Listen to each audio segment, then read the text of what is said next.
Diakui atau tidak ya, sejak kecil kita ini sudah terbiasa untuk ibadah. Yang namanya sholat, puasa itu kan sejak kecil, remaja, dewasa sampai sekarang ini.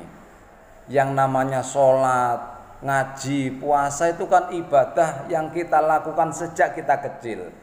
Tapi kalau kita renungkan ya, dari kecil, remaja sampai dewasa ini, kebanyakan ibadah yang kita jalankan itu semi kita paksakan diri. Semi kita paksakan diri, ingat itu perintahnya Allah. Jarang melaksanakan ibadah karena jalur cinta. Padahal kalau cinta, Allah pun cinta kepada kita. Kalau kita cinta kepada Allah, Allah pun cinta kepada kita. Istilah Al-Quran, radhiyallahu anhum wa radu an. Lah berarti bagaimana kita laksanakan ibadah yang sudah kita lakukan sejak kecil ini, cuman esensi ibadah itulah, motivasi ibadah itulah yang harus kita tingkatkan. Apa itu? Dari jalur memaksakan diri menuju jalur cinta kepada Allah. Jalur cinta kepada Allah. Sehingga kita ketika ibadah bukan kita memaksakan diri untuk melaksanakan perintah, tapi jalur mahabbah, jalur cinta kita kepada Allah. Bagaimana caranya? Kita latih step by step, kita latih sedikit demi sedikit.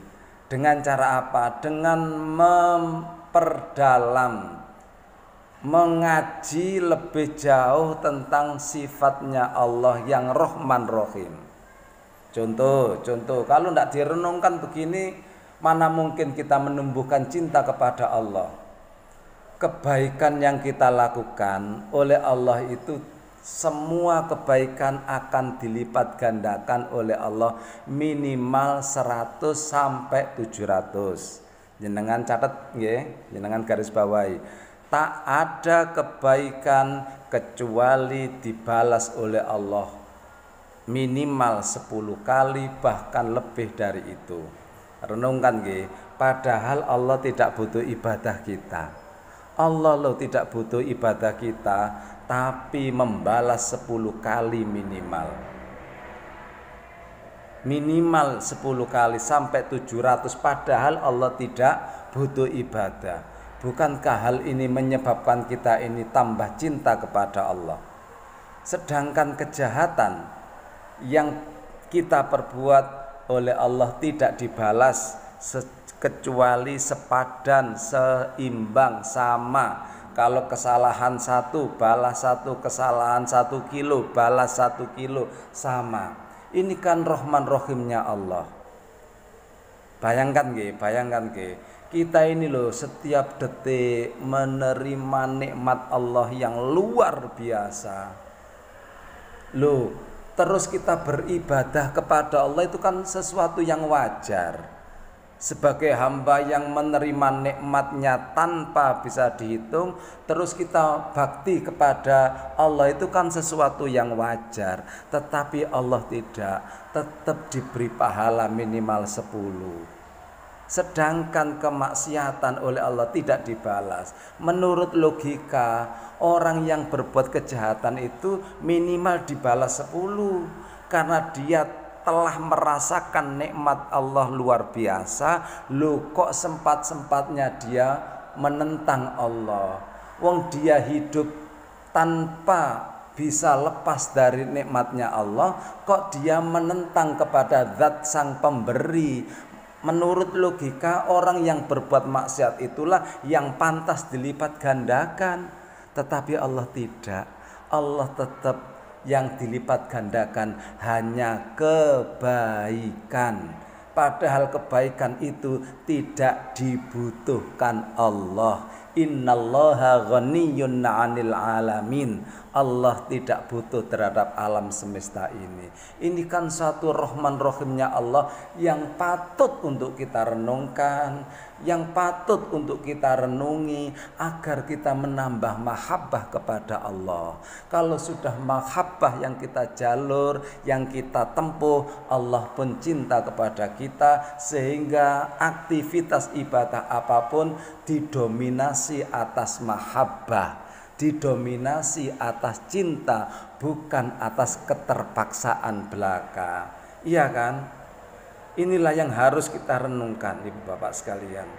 Dan kalau sudah kita bicara seperti itu, tambah jauh lagi, kita diberi nur tauhid. Jenengan garis bawahi, jenengan garis bawahi temenan ini. Kita diberi nur tauhid tanpa minta. Kita diberi kalimat la ilaha illallah tanpa kita minta. Buru-buru kita diberi tanpa meminta. Dengan la ilaha illallah itu, Ibu Bapak sekalian, tidak ada yang sia-sia. Tidak ada yang sia-sia. Satu langkah pun dibalas oleh Allah. Satu detik pun, satu nafas pun tetap tidak ada yang sia-sia.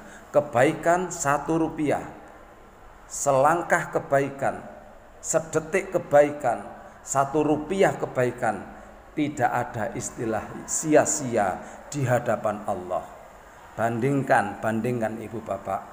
Tapi kalau orang kafir, orang non muslim, jangankan selangkah, jangankan 1 rupiah, sealam raya ini dimiliki saking sugene, tidak ngefek, tidak berpengaruh sekali di hadapan Allah.